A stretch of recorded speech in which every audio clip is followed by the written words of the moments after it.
Hari Om. Welcome to a new series of discourses on the latest edition of my Gita, the Siddha Yoga Gita, the Muktananda Gita, Song of the Path. Now we come to the first page of the introduction, which is a teaching of Ved Vyas from the Vishnu Purana. Yoga is the teacher of yoga.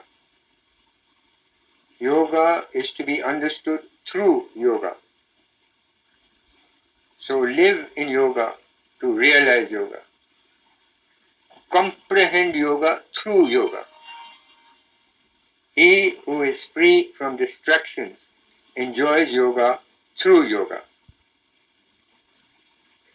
In these teachings, Vedas points out the importance of actual practice, not reading, not just listening to discourses, but practice, practice, practice. Yoga is learned through practice. Yoga is perfected through practice. Yoga is understood through practice.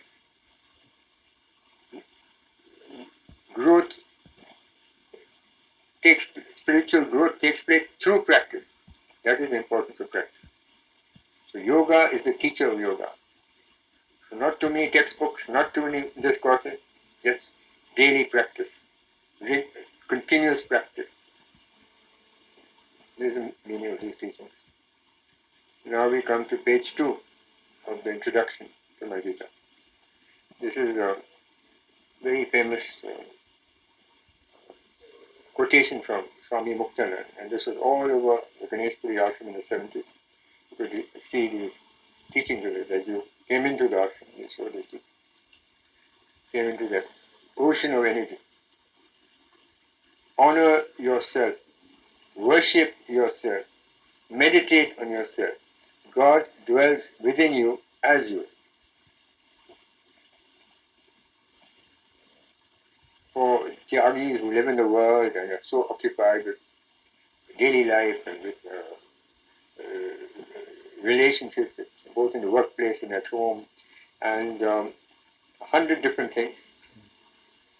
They used to come on weekend to an ashram and come across these teachings. Honor yourself, worship yourself, meditate on yourself.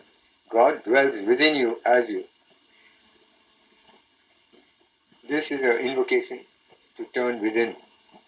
That all the happiness, all the joy, all the success, all the health lies within. And why? Because your very own self is God, and God dwells within you, and is closer to you than your very breath. So all the teachings of spiritual teaching are to make you realize this fact for yourself, to understand this fact as clearly as you see the sun shining during the day, or the stars at night, or your own reflection in a mirror. So when you realize God is within you and is all around you, that is the purpose of all spiritual practices, to understand this point. It's very important to do. Now we come to a quotation from Swami Ramdas. Mind is only a cloud that hides the sun of truth. Now this is another very interesting teaching. Man thinks of himself, mind is immutable, is always there, as a kind of help at times and a hindrance at times. But it is a mirage, it is only a cloud that hides the sun of truth. This is the teaching. Mind is only a cloud vanishes, a cloud comes, the cloud goes. Man is in fact God playing the fool. When he chooses, he liberates himself. Man is in fact God playing the fool. When he chooses, he liberates himself. When man decides to practice, when man decides to turn within, when man decides to follow the teachings of a true Guru, then he liberates himself. Now we come to another quotation of Vedas. The Vedas are the eyes with which we see God. The Vedas are the eyes with which we see God. All the practices in the Ganeshpuri ashram are the Vedas. The daily timings, the different practices at different times of the day, the silence and solitude with which you're meant to practice, the way of the three monkeys that you're meant to practice. You see nothing, you hear nothing, you speak nothing. This is, in other words, turn the senses within. These are the eyes with which we see God. So the Vedas and the eyes, when we do all this, when we follow all these teachings, then we find that the eye actually opens. That the inner eye opens, that the eyes turn within, and we see the truth, which is so difficult. We see it quite easily in the home of a Sadguru, in a lake of pure energy. By following the Vedas, they become the eyes. And suddenly our own eyes open, and our own eyes turn within, and see the truth that is always there. We realize the truth that is always there. Now we come to a poem, the first poem I ever wrote after the evaporation of the mind, after reaching the stage of a deva, after Rupe Mukta, reaching the stage of Rupa, the 31st of December, 1977. So this is the poem that came afterwards. Man is but a hollow tube, a hollow tube, a hollow tube. If only he but knew. At one end sits the puppeteer, all dressed in shining blue. At the other a pair of bellows work to make the puppet dance. Lord of all creation, Lord of all creation, Lord of all creation indeed. The universe sways to the play of the God in blue, to the play of the God in blue, to the play of the God in blue.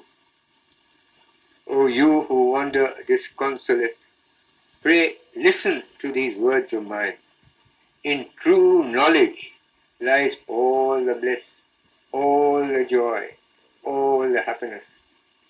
Born to this sorry mortal state, man hides here and there, chasing the tinsel of worldly dreams.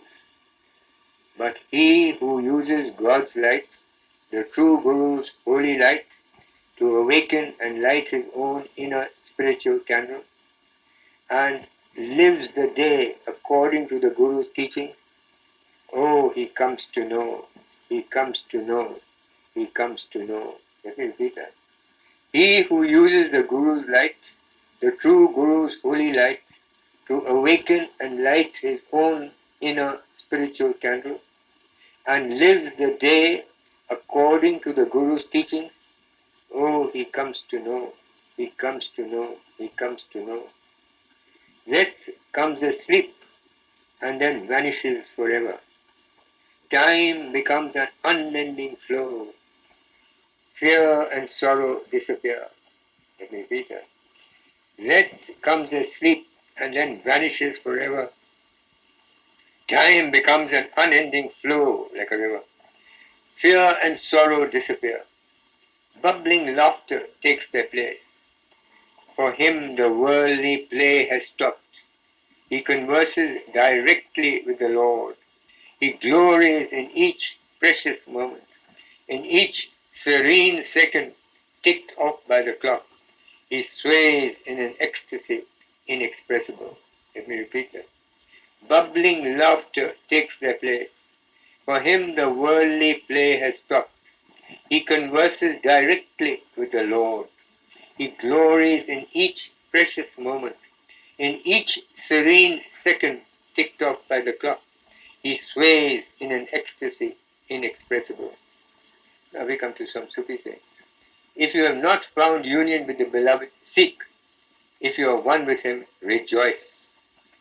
Let me repeat that. If you have not found union with the beloved, seek.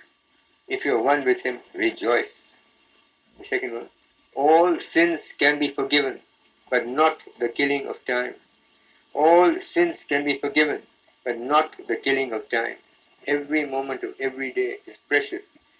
Precious if you use it wisely, if you turn within, if you follow the teachings of the Guru on how to live the day, then you're using the time wisely and not killing it. Enough for today. Thank you for listening.